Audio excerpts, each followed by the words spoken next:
힘내시고 23번 한번 볼까요? 자, 보증금에 관한 설명으로 틀린 것을 모두 골라라. 자, 기억해 보시면 보증금 지급했다는 사실. 요거는 임대인이 증명하느냐, 임차인이 증명하느냐. 자, 돈에 대해서는 준 사람이 증명합니다. 준 사람. 보증금은 누가 줍니까? 임차인이 주죠. 임차인이 주기 때문에 임차인이 지급했다는 사실에 대한 증명 책임을 부담한다. 맞네요. 영수증 받으면 되잖아요. 그죠? 영수증 받아서 증명하면 된다.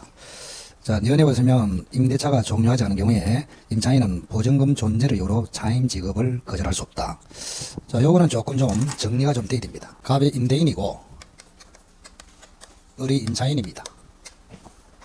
보증금을 3천만 원 지급했다. 그런데 임차인이 2번 이상을 월세를 연체를 했습니다. 이렇게. 자, 이때 갑의 조치는 첫째는 해지할 수 있다. 해지해서 끝낼 수가 있고요. 그 다음 두 번째, 연체된 차임을 직접 청구할 수 있습니다. 세 번째는 연체된 차임을 보증금에서 공제할 수도 있습니다. 자, 보증금에서 공제하는 것을 충당이라고 합니다. 이렇게.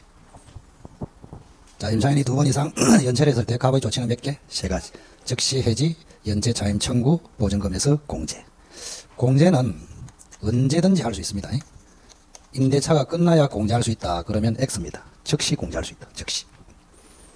근데 만약에 갑이라는 사람이 연체된 차임을 청구했는데 을이 보증금에서 공제를 하라.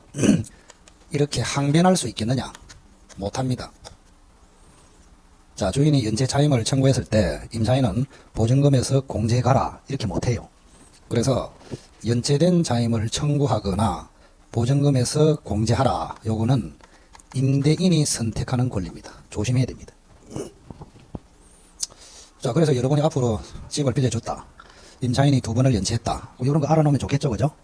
그래서 여러분이 밀린 차임을 주라. 이랬을 때 임차인은 보증금에서 까라. 이렇게 하지 못합니다. 아시겠죠? 보증금에서 공제하는 것은 임대인의 권리입니다. 임대인의 권리.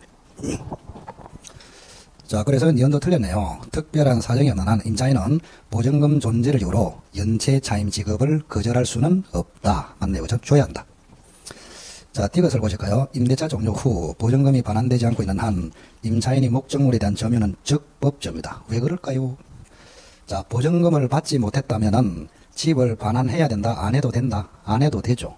안 해도 되기 때문에 적법점유다. 자, 적법점유인데 임차인이 집을 계속 사용 수익을 했습니다.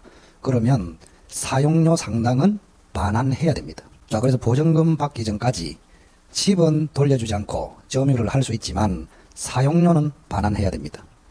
아시겠죠? 자, 사용 수익을 하면 사용료 상당의 부당이득 반환 의무가 발생한다. 이래 맞단 말이에요. 자, 그래서 D것만 틀렸습니다. 3번이 정답. 자, 주택임대차 넘어갑시다. 자, 여기가 시간이 조금 걸립니다.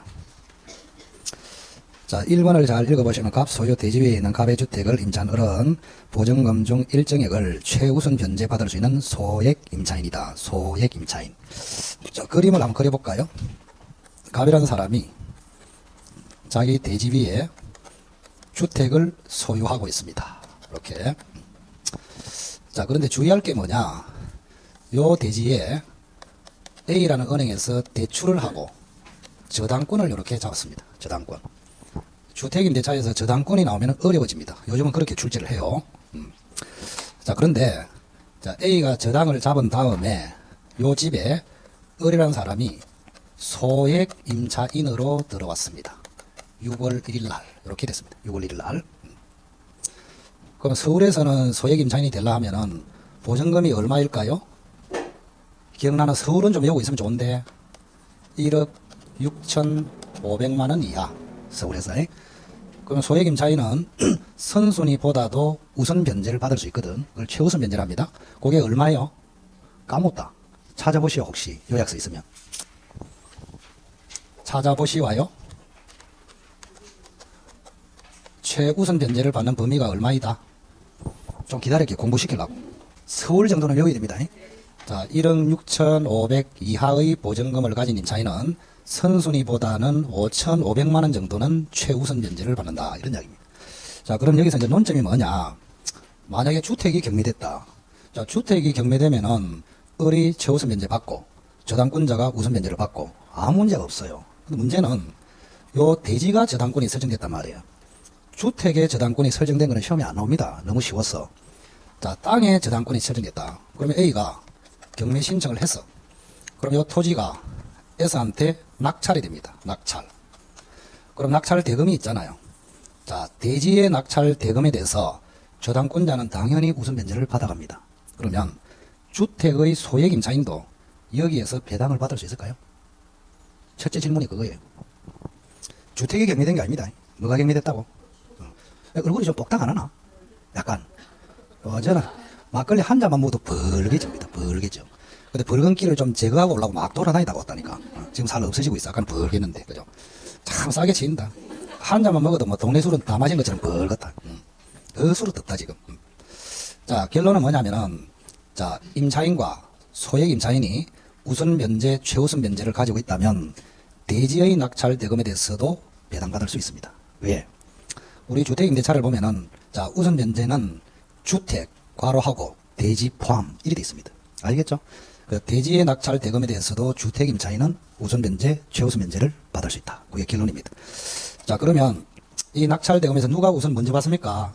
서울이라 치고 요게 지금 저당권자보다 뒤에 들어왔잖아요. 근데 소액 임차인은 선순위보다도 먼저 배당을 받아요. 얼마까지? 5,500까지. 그래서 을이 5,500을 먹고 그 다음에 저당권자가 먹습니다. 아시겠죠? 자, 그럼 1번 봅시다. 자, 갑이 주택을 병한테 매도한 경우에 임차인은 매매 대금으로부터 최우선 면제를 받을 수 있다. 왜 틀렸습니까? 그게 답이야. 자, 소액 임차인은 최우선 면제가 있죠.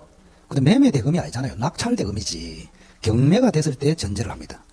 그래서 우선 면제나 최우선 면제는 경매를 전제로 한다. 매매 대금에서는 우선 면제, 최우선 면제 이런 게 없습니다. 1번은 X. 자, 이번에 보시면 임차인이 다른 채권자에 우선하여 변제 받으려면은 배당 요구 종기, 거기 줄 것이고, 배당 요구 종기. 배당 요구를 할 수 있는 마지막 기일, 그런 이야기입니다. 배당 요구 종기 전에 배당 요구를 해야 됩니다. 그래서 임차인의 보증금 채권을 배당 요구 채권, 이렇게 불러요. 배당 요구를 해야 우선 면제를 받을 수 있다. 근데 전세금은 배당 요구를 할 필요가 없습니다. 법원에서 당연히 배당을 해줍니다. 그래서 전세금은 당연 배당 채권, 이렇게 불러요. 보증금은 배당 요구 채권, 전세금은 당연 배당 채권, 이렇게. 3번은 옆에 써놓으세요. 2007년도 판례인데 그 3번 옆에다가 2007년도 KBS 9시 뉴스에 나온 내용이다. 그때 앵커가 신은경이다. 신은경의 고향은 경북 영주다. 영천이다.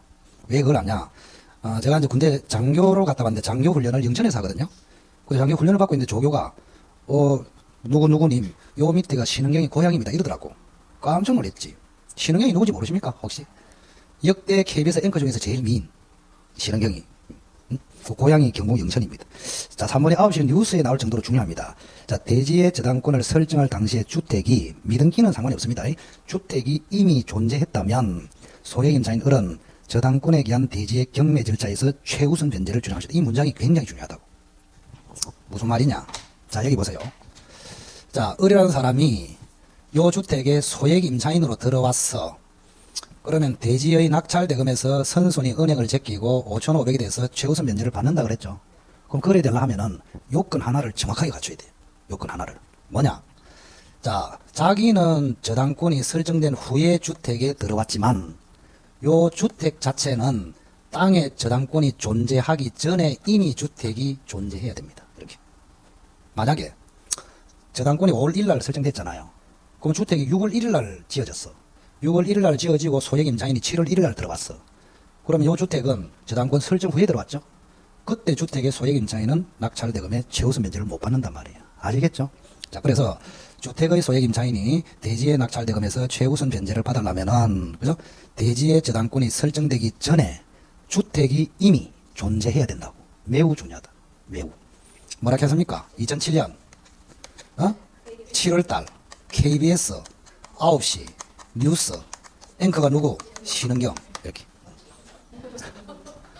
그 정도로 중요하다 이 말이에요 이게. 자, 그러면 3번 읽어보겠습니다. 대지의 저당권을 설정 당시에 주택이 이미 존재했죠. 그러니 소액 임차인은 최우선 변제를 주장할 수 있죠. 그러니 맞는 소리다 이 말입니다. 자, 4번에 주택과 대지가 함께 경매되어. 자, 여기 보세요. 저당권이 집에도 설정이 됐다 이 말입니다. 공동저당이라고. 그러면 A가 집하고 토지를 한꺼번에 저당을 잡아서 동시에 경매를 넣습니다. 동시에. 그럼 동시에 경매를 넣었으면 주택의 낙찰대금, 대지의 낙찰대금이 있잖아요. 그럼 A가 지 맘대로 못 받아가. 우리가 아까 공동저당에서 배웠지만 경매 대가에 비례해서 받아가야 됩니다. 뭐라고? 경매 대가에 비례해서. 그거를 안분배당이라 합니다. 그래서 을의 최우선 변제권은 대지와 건물의 가액에 비례하여 안분배당받음이 원칙이다. 맞네요. 5번에 갑이 대지만을 병한테 매도한 뒤 대지가 경매되는 경우에도 을은 최우선 변제를 받을 수 있다. 이게 무슨 말이냐? 자, 여기 보세요. 무슨 말인지 잘 들으시오. 자, 지금 대지의 저당권이 설정되어 있습니다. 갑은 주택하고 대지 중에서 땅만 지금 팔아먹었다 이 말입니다. 땅만. 누구한테 팔아먹었을까? 병한테 팔아먹었다 이래 됩니다. 자, 처음에는 갑이 땅하고 집을 소유하고 있다가 땅만 팔았다고. 이렇게 땅만. 그럼 땅 소유권이 병으로 넘어왔죠. 그러면 원래 갑의 땅 위에 저당권이 있었죠. 그럼 땅 주인이 바뀌면 저당권이 소멸합니까? 따라옵니까? 따라오죠. 이렇게. 자, 이런 경우에 A가 병의 땅에 경매를 신청했단 말이에요. 그럼 병의 땅이 낙찰이 됐습니다. 이렇게. 그러면 이 낙찰 대금에 대해서도 소액 임차인은 최우선 면제를 받을 수 있는가? 이런 이야기입니다. 역시 받을 수 있다. 이게 판례예요. 그래서 우리 판례는 소액 임차인을 굉장히 보호하는 입장이 있다. 그래서 갑의 토지 상태에서 낙찰되거나 다른 사람의 토지로 넘어가서 낙찰되거나 똑같다 이런 이야기입니다. 아시겠나요? 그게 5번입니다. 자, 갑이 대지만 병한테 매도한 뒤 병의 대지가 경매되는 경우에도 을은 여전히 최우선 면제를 받을 수 있다. 자, 2번 대항력에 관한 설명으로 틀린 것을 골라라. 자, 1번 임차인이 타인의 점유를 매개로 간접 점유하는 경우에도 대항력 근인 점유가 될 수 있다. 맞습니다. 자, 이거 한번 볼까요? 갑이라는 사람이 주인이야. 자, 을이 임차인입니다. 임차인입니다. 자, 집이 원래 갑한테 있다가 을한테 임대차로서 빌려줬거든요. 근데 을이 자기가 살기 전에 병한테 다시 전대차를 했습니다. 그래서 병이라는 사람은 전차인입니다. 그럼 집이 을을 거치지 않고 바로 넘어갔다 이런 이야기입니다. 우리 요약서 보면은 바로 전대사건 이렇게 되어 있습니다. 요약서 읽어보는 건 모르겠지만 하여튼간에 뭐라 되어 있다? 바로 전대사건. 자, 그러면 여기 보시면 요 사람은 살고 있기 때문에 직접 점유자, 요 사람은 빌려줬기 때문에 간접 점유자 이렇게 되어 있습니다. 자, 그러면 대항력권은 점유하고 주민등록이거든요. 그러면 을이 만약에 간접 점유도 하고 주민등록도 했다 이 말이에요. 그럼 을은 대항력을 취득할 수 있는가 이런 이야기입니다. 시험이 아주 잘 옵니다.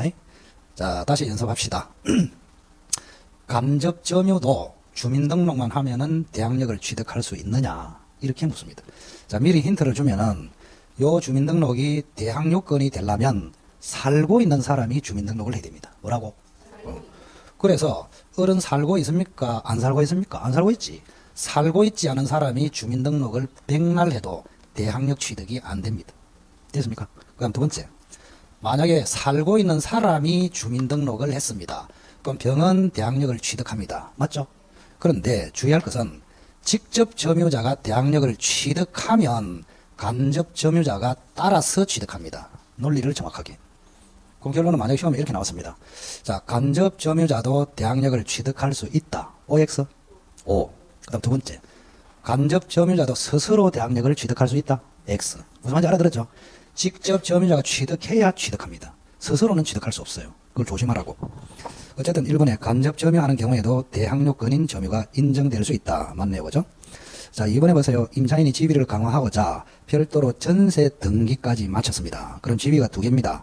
전세권자 지위, 주택 임차인 지위 두 가지가 있다고. 그럼 전세권자는 당연히 대항력이 있고 주택 임차인은 대항력권을 갖추면 대항력이 있습니다.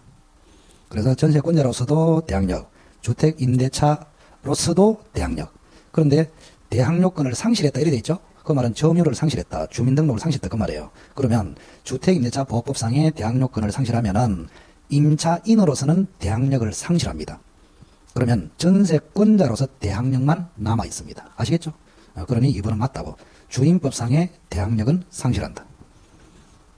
자, 3번도 굉장히 중요합니다. 버뜩 읽어보세요. 요약사는 정확하게 있는데 따라서 한번 그림을 한번 그려보세요. 자, 갑이라는 사람이 5월 1일 날 집을 팔았습니다. 파는 동시에 을로부터 바로 빌렸습니다. 팔았으니까 을 앞으로 이전 등기를 6월 1일 날 했습니다. 요게 시험에 벌써 4번째 나왔습니다. 4번째. 자, 그러면 여기 한번 보실까요? 그림을 잘 보세요. 현재 집의 소유자가 누구예요? 을이죠. 등기에서는 소유자 맞죠? 그럼 임차인은 누굽니까? 아니, 임차인은 당연히 갑이지. 소유자가 임차인이 될 수가 없잖아요. 갑이 을에게 팔고 바로 빌렸다 이랬잖아요. 임차인 누구라고? 갑이다. 갑. 잘 봐야 된다. 뭐든지 민법은 많이 듣는다고 되는 게 아니고 처음 들을 때 정확하게 한번 봐버려야 된다 이 말입니다. 자, 갑이 임차인, 을은 소유자 이렇게 됩니다. 자, 그러면 요 갑이라는 임차인은 대항요건을 며칠 날 갖췄을까요? 대항요건. 특히 밥 먹고 1시간은 천천히 합니다. 졸까 싶어서. 어리부리하면 못 알아듣거든. 자, 보세요. 여기 보세요. 지금 6월 1일에 을한테 소유권이 넘어갔죠? 그러면 6월 1일이 되기 전에는 갑이 소유자 맞죠? 소유자로서 주민등록은 대항요건이 아니라고. 임차인으로서 주민등록이 돼야 대항요건이라고. 그러면 임차인이 된 시점이 언제입니까? 갑이. 6월 1일이지. 6월 1일 날 을이 소유자가 되는 동시에 법적으로 가면 임차인이 된다고. 아시겠죠?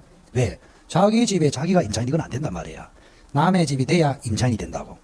남의 집이 된 시점이 언제라고? 6월 1일. 그래서 주민등록이 쭉 오다가, 그죠? 갑이라는 사람이 6월 1일부터 임차인이 됐잖아요. 그러면 6월 1일 날부터의 주민등록이 대항요건이 된단 말이에요. 아시겠어요? 6월 1일 날 대항요건. 그러면 대항력은 언제 취득합니까? 대항요건은 6월 1일, 대항력은 이길 0시에 취득한다. 들어보셨나요? 이렇게. 그래, 시험에 내 묻는 것이 갑이 언제 대항력을 취득합니까? 그러면 6월 2일 0시에 취득합니다. 즉 이전 등기 다음 날 0시에 취득한다고. 그럼 4번은 맞습니까? 3번은 맞습니까? 틀립니까? 매수인 명의의 이전 등기 여부와 관계없이가 아니고 이전 등기 다음 날 0시에 대항력이 인정된다. 이래야 맞단 말이에요. 정확하게. 그 선생님이 중요하다고 하는 거는 꼭 정확하게 하려고 노력해야 돼. 민부는 항상 이야기하지만 별로 중요하지 않은 거는 대충 해도 돼. 중요한 것을 정확하게 해야 기출이 반복돼서 시험에 나오기 때문에 답을 낼 수가 있다 이 말입니다. 이전 등기 여부와 관계없이가 아니고 뭐라고? 이전 등기하고 이전 등기 다음 날 0시에 대항력이 인정된다. 4번이 틀렸습니다. 자, 4번에 있네요. 주민등록을 마친 때는 다음 날 0시부터 대항력이 생긴다. 자, 5번에는 자, 우리가 임차인의 주민등록 했는데 그러면 가족의 주민등록도 대항요건이 되겠느냐? 됩니다.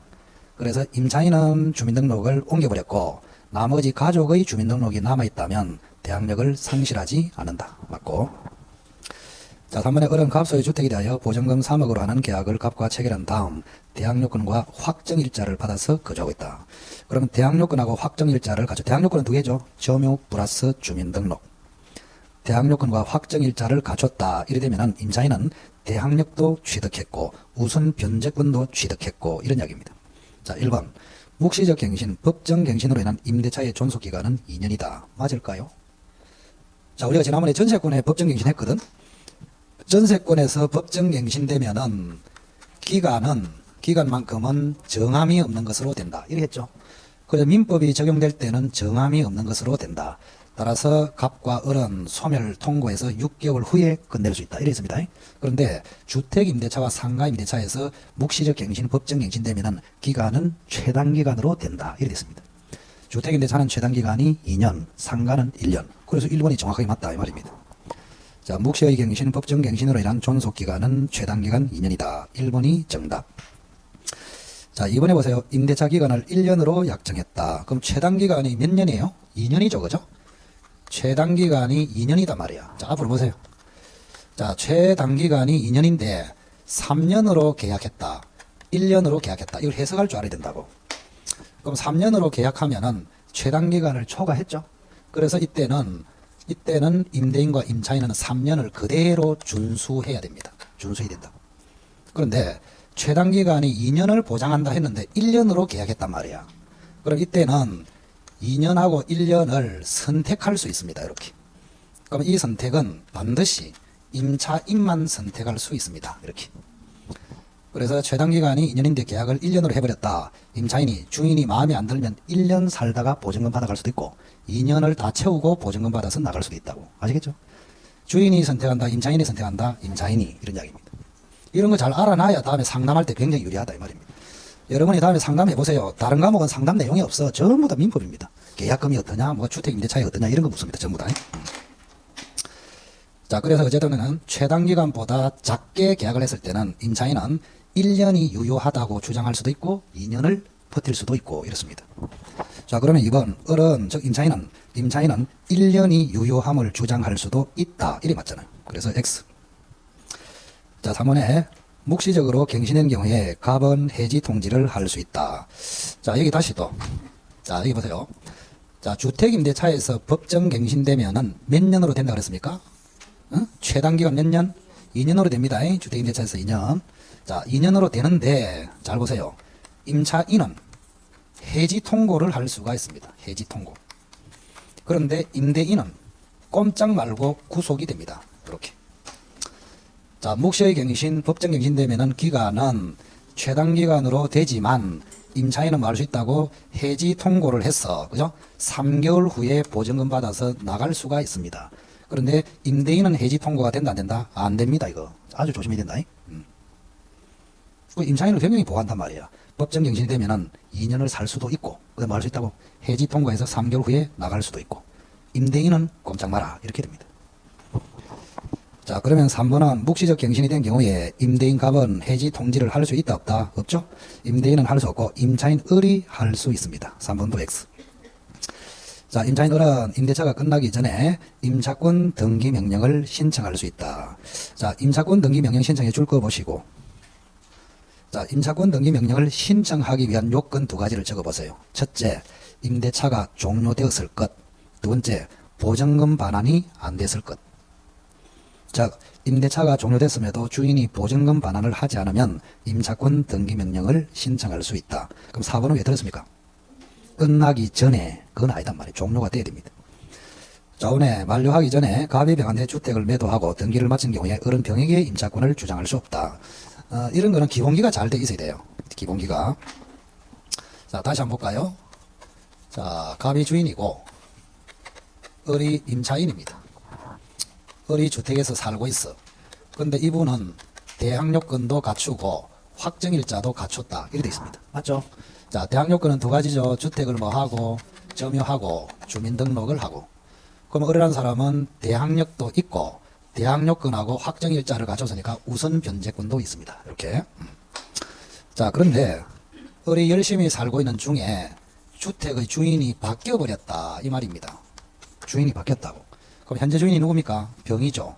그래, 병이 자기 집이 됐으니 자기 집에 가볼 거 아닙니까? 자기 집에 가보니까 임차인이 저녁을 먹고 있어요. 그럼 병이 을 보고 뭘 했을까? 니 누구? 이랬겠죠. 그 을은요? 니는 누군데? 이럴 거 아닙니까? 자, 이 사람은 소유자고 이 사람은 임차인입니다. 그럼 병이 나가라 했을 때 못 나가겠다, 이거를 대항할 수 있다, 표현을 이렇게 한다고. 아시겠죠? 임차권을 제3자에게 주장하는 것을 대항한다, 표현을 이렇게 합니다. 갑에게는 주장, 병한테는 대항, 표현을 그렇게 한다고 해. 자, 그러면 임차인은 채권자입니까? 채권자고 이거는 물권자죠.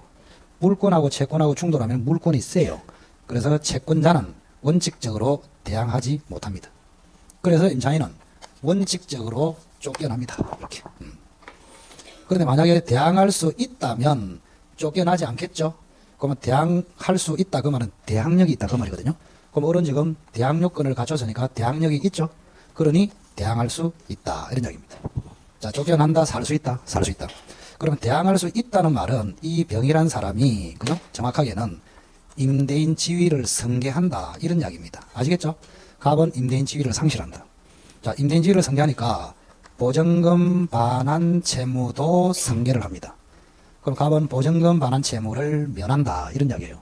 그럼 결국에는 을이라는 사람은 이제는 임대차가 끝나면 누구에게 보증금 청구해서 받아간다? 병한테. 대항력이 있다면. 아시겠죠? 그 논리를 잘 기억하세요. 자, 그러면 5번 보세요. 갑이 병한테 주택을 매도했다. 주인이 병으로 바뀌었다. 그러면 임차인은 대항력을 가지고 있기 때문에 병이 임대인 지위를 승계하고 병이 보증금 반환 채무를 승계하므로 을은 병에게 임차권을 주장하고 병에게 보증금을 청구하고 이리 할 수 있단 말이에요. 5번은 틀렸다, 맞다? 틀렸다. 1번만 맞습니다. 자, 뒤로 넘겨보시고. 자, 임차인 을이 보증금을 지급하고 대항 요건을 갖춘 후 임대인 갑이 주택의 소유권을 병한테 양도했다. 틀린 것을 골라라. 즉 대항 요건을 갖췄다. 그리고 주인이 바뀌었다. 그러면 임차인은 새로운 주인 병한테 대항할 수 있다. 그 말은 병한테도 임차권을 주장해서 살 수 있고 또 임대차가 끝나면 병한테 보증금 반환을 청구해서 받아간다. 그리고 동그라미 3번은 지우세요.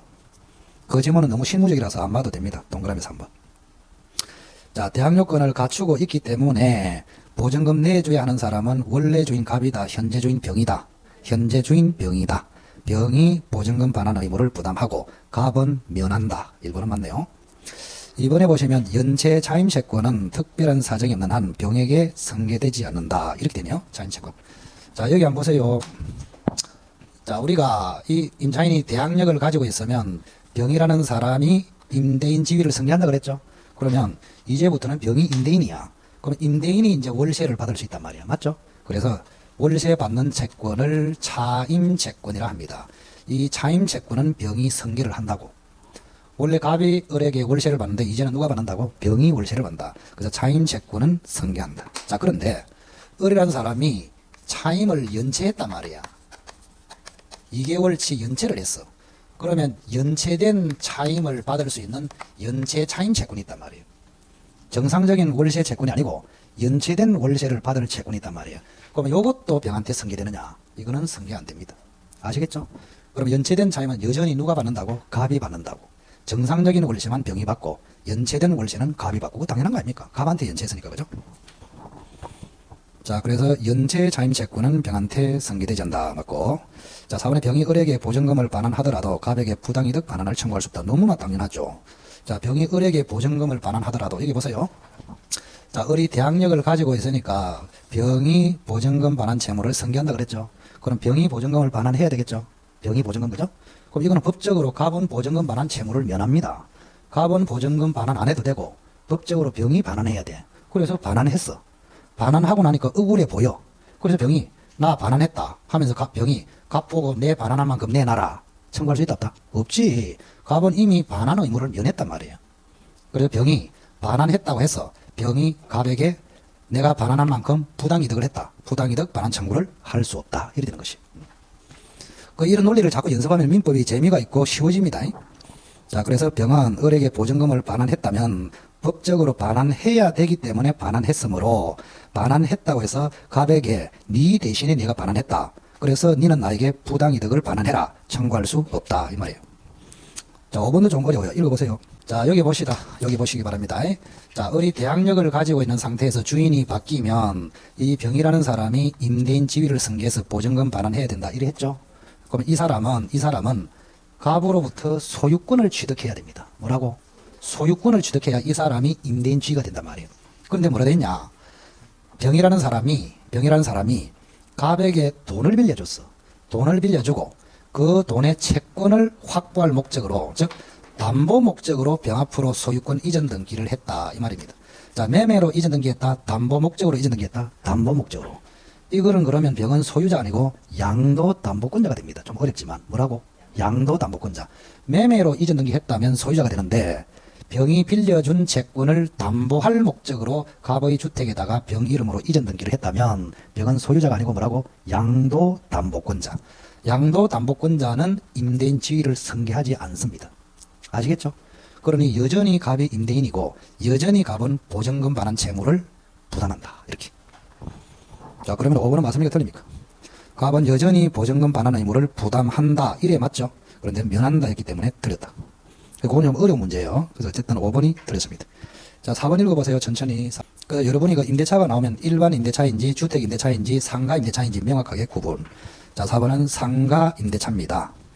을은 임대인, 갑은 임차인, 보증금 1억, 월세 40만원, 대항요건 플러스 확정일자를 받았다. 이렇게 돼 있죠? 그럼 대항요건은 뭐예요? 점유 플러스 사업자 등록. 그러면 임차인은 대항력도 가졌고 확정일자까지 받았으니까 우선 변제권도 있다. 대항력도 있고 우선 변제권도 있고. 자, 1번에 상가 임차인이 3기를 연체하면은 임대인은 갱신 요구를 거절할 수 있다. 맞습니다. 그래서 우리가 상가는요, 주택은 갱신 요구를 하면은 4년 동안 살 수 있어요. 근데 상가는 갱신 요구를 계속하면 10년까지 장사를 할 수 있다고. 아시겠죠? 그런데 임차인이 3번 이상 월세를 연체하면은 주인은 갱신 요구를 받아준다, 거절할 수 있다, 거절할 수 있다. 주택임대차는 2기 연체, 상가임대차는 3기 연체 이렇습니다. 이번에 보세요. 임대기간에 대해서 별도 약정이 없으면 1년으로 본다. 그 말은 최단기간으로 본다. 그 말입니다. 주택은 2년, 상가는 1년. 자, 3번에 보세요. 임차인이 보증금 반환 청구 소송에 판결에 따라서 경매를 신청한다. 자, 경매의 동그라미. 만약에 시험에서 주택 임차인과 상가 임차인은 임의 경매를 신청할 수 있다. OX, X. 임차인은 임의 경매권이 없습니다. 판결 없이 임의로 경매할 수 있는 권리가 없다고. 임의 경매권을 가지는 사람은 전세권자와 저당권자입니다. 그래서 임차인은 임의 경매권은 없어요. 근데 여기는 판결에 따라 경매를 신청했죠. 이런 경매를 강제 경매랍니다. 강제 경매만 할 수 있다고. 그러면 강제 경매를 신청할 때 임차인은 건물을 비워줘야 되느냐 이런 이야기입니다. 자, 거기 한번 들어보시죠. 자, 주택 임차인이 있어. 내가 주택에 살고 있다고. 근데 주인이 보증금을 내주지 않아. 그래서 나는 주택을 경매해서 받아가고 싶어. 그러면 내가 주택을 경매를 하기 위해서는, 그죠? 원래는 내가 주택을 비워줘야 돼. 주택을 비워주고 경매를 신청해야 받아준단 말이야. 원래. 아시겠죠? 그런데 주택임대차는 임차인을 보호하기 위해서 내가 주택을 안 비워주고도 경매 신청을 받아줍니다. 아시겠죠? 그럼 그 말은 무슨 말이에요? 살고 있으면서도 경매를 신청할 수 있다고. 자, 다시 한번 읽어보세요. 자, 집행개시 요건이다. 그 말은 경매 신청 요건이다. 그 말하고 똑같습니다. 자, 갑이 판결에 따라서 경매를 신청하는 경우에 갑은, 즉 임차인은 건물 명도를 해야 경매 신청을 할 수 있다. 이래 됐잖아요. 건물 명도를 해야 경매 신청을 할 수 있습니까? 아니죠. 건물 명도를 안 해도, 안 비워줘도, 살고 있으면서도 경매 신청을 할 수 있다. 그러니까 3번이 틀렸다고. 갑의 명도 이행은 집행개시 요건이 아니다. 이래. 자, 4번에 보세요. 우선 변제 동그라미. 자, 우선 변제를 받기 위해서는 대항요건하고 확정일자가 있어야 합니다. 맞죠? 대항요건과 확정일자, 즉 주민등록과 사업자 등록과 확정일자가 있어야 돼. 그러면 주민등록이 언제까지 존속해야 되느냐? 배당요구 종기까지 존속. 자, 이건 너무 실무적이라서 조금 지엽적인데 큰 의미는 없어요. 배당요구를 할 수 있는 마지막 기일까지는 주민등록이 계속 있어야 우선 변제를 받을 수 있다. 자, 5번에 보세요. 보증금이 전액 변제되지 않는 한 임차인이 보증금을 다 못 받았어요. 그런데 주택이 경매돼서 낙찰이 됐습니다. 그러면 임차인은 쫓겨나느냐 그 말입니다. 자, 임차인이 보증금 다 받았다 못 받았다? 못 받았어요. 못 받았고 대항요건을 지금 갖추고 있잖아요. 그러면 낙찰자에게 대항할 수 있어요. 집을 안 내줘도 된다고. 보증금을 다 못 받았기 때문에. 그래서 보증금이 전액 변제되지 않으면 매각되더라도 갑의 임차권은 소멸한다, 존속한다, 존속한다. 그대로 살 수 있다 이런 이야기입니다. 자, 5번 한번 읽어보세요. 5번은 요 그림을 좀 따라 그리세요. 자, 요거는 권리금하고 관련된 것이거든요. 권리금하고 관련된 것이다. 자, 상가 임대차에서 출제 1순위가 권리금이다. 권리금. 자, 갑이라는 사람이 임대인입니다. 을이라는 사람이 상가 임차인이에요. 그래서 이 사람이 지금 현재 장사를 하고 있다. 이렇게 생각하시고, 자, 갑하고는 임대차 계약을 체결하였다. 이렇게 됐습니다. 그래, 을이 이제 장사가 하기 싫어가지고 다른 사람한테 넘기고 권리금 받고 나가고 싶어요. 그래서 을이라는 사람이 병을 구했습니다. 자, 병을 뭘 하느냐? 신규 임차인이라고 합니다. 신규 임차인. 그럼 병을 구하는 것을 뭐라 하느냐? 주선이라고 합니다. 주선. 뭐라고 한다고? 주선. 을이 병을 갑에게 주선했다. 그런 이야기입니다. 그러면 이 신규 임차인은 을에게 권리금을 지급합니다. 그래서 을하고 사이에 권리금 계약을 체결합니다. 이렇게. 그럼 병이 을에게 권리금만 주면은 병이 장사를 할 수 있는 것이 아니고 주인하고 다시 임대차 계약을 해야 됩니다. 신규 임대차 계약을 해야 된다고. 이렇게. 요 삼각 편대를 정확하게 머릿속에 집어넣고 있어야 된다. 그러면 권리금에서 제일 중요한 인물은 이 사람입니다. 임차인이 권리금을 제대로 회수할 수 있도록 보장을 하기 위한 제도입니다. 을이. 그래서 을이라는 사람이 병한테 넘겨주고 병으로부터 권리금을 받을 수 있도록 보장을 해주라. 그 말입니다. 자, 그래서 우리 민법은 상가 임대차는 어떻게 되냐? 자, 여기가 갑하고 을 사이에 임대차가 종료되는 시점이다. 종료 시점이 굉장히 중요합니다. 여기 문제는 안 나와 있지만, 자, 종료 전 6월부터 종료 시까지, 종료 전 6월부터 종료 시까지, 이것도 굉장히 중요합니다. 자, 6월 전부터 종료될 때까지 다음 4가지 방식으로 을이 권리금 받는 것을 방해하지 말아라. 이렇게 되어 있습니다. 방해하지 말아라. 그래서 이 6월부터 종료 시까지를 방해 금지 기간이라고 합니다. 방해 금지 기간. 그럼 여기는 외울 필요는 없어요. 여기 1번은 뭐냐? 갑 네가 권리금을 받지 마라. 이렇게 돼 있다. 2번은 뭐냐? 병이 을에게 권리금 주는 것을 갑이 방해하지 마라. 이렇게 돼 있어. 별로 중요하지 않습니다. 중요한 거는 요거야, 요거. 자, 갑은 신규 임차인에게 고액의 차임이나 보증금을 요구하지 말아라. 이렇게 돼 있습니다. 읽어보세요.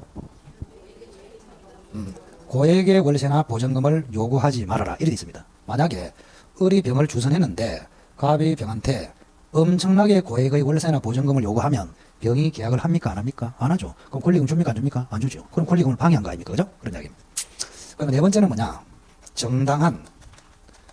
정당한 이유 없이 병과 신규 임대차 계약 체결을 거절하지 말아라. 이렇게 되어 있습니다. 자, 을이 병한테 권리금을 제대로 받게 하기 위해서 갑이 병한테 고액의 돈을 요구하지 말고 또 정당한 이유도 없는데 을이 주선한 병과 계약 체결을 거절하지 말아라. 이렇게 되어 있습니다. 그럼 이거를 거꾸로 이야기하면은 정당한 이유가 있다면 거절할 수 있다. 이 말 아닙니까? 맞죠? 그럼 정당한 이유가 총 12가지가 있습니다. 그러니까 이걸 다 외울 필요가 없어. 하나는 원래 갱신 거절 사유 8가지 하고 여기에 신규로 들어온 4가지 하고 이래 있단 말이에요. 4가지. 이 4가지를 포인트를 잘 잡아야 돼요. 자, 그러면 정당한 이유가 첫째는 뭐냐? 첫째는 자, 잘 들으세요. 신규 임차인 병이 갑에게 잘 들으세요. 차임 또는 보증금을 지급할 재산이 없다. 이런 이야기입니다. 한번 읽어보세요. 자, 병이 갑에게 월세나 보증금을 지급할 자력이 없어. 빈털터리단 말이야. 그러면 갑의 입장에서는 월세도 못 주는 놈이고 보증금도 못 주는데 병하고 계약을 해야 됩니까? 거절할 수 있습니까? 거절할 수 있지. 당연히. 그죠?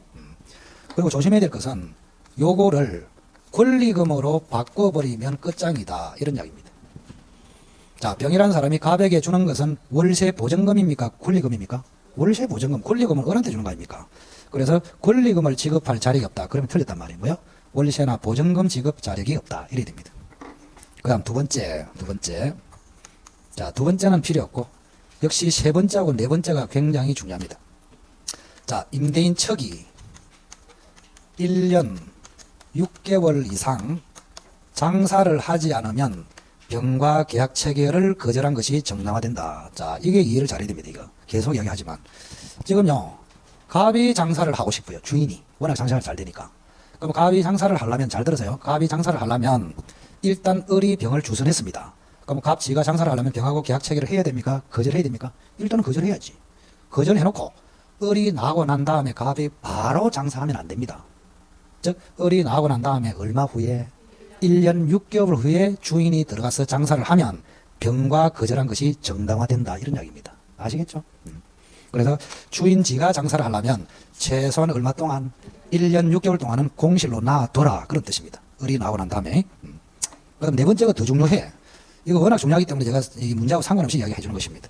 자, 네 번째는 갑이 선택한 신규 임차인 병이 이미 권리금을 을에게 지급을 했습니다.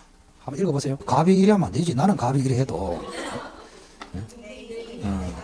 임대인이 선택한 신규 임차인이 이미 을에게 권리금을 지급했다. 이 말이에요.